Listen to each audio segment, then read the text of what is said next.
It isn't summer until you've had your first watermelon of the season. Chances are, though, it's been about a year since you've bought your last watermelon. Do you remember how to pick out a good one? Many people have no idea how to select a watermelon. They just knock on this oversized fruit as if they know what they're doing. Although it can be difficult to know how ripe the interior is just by inspecting the outside, there are several clever tricks you can learn to help you pick the perfect watermelon. 1. Lift a few. The watermelon should be heavy for its size, as it indicates that it's full of water and therefore nice and ripe.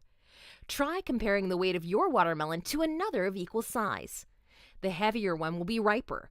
This advice goes for most fruits and vegetables. 2. Look for the field spot. The underside of the watermelon should have a creamy yellow spot, known as the field spot. This is where the watermelon sat on the ground and ripened in the sun, so the darker it is, the better. This one is no wives' tale. If the field spot is white, or even non-existent, this probably means that the watermelon was picked too soon and will not be ripe. 3. Inspect the color. A perfect ripe watermelon should be dark green in color and dull in appearance, rather than shiny. A shiny watermelon will usually be underripe. 4. Say no to stem. If the melon still has a stem on it, move along. This means the melon didn't come off the vine easily, so it wasn't quite ripe. You could look for a melon with a slightly indented end. This indicates that the melon came off the vine on its own. 5. What about knocking?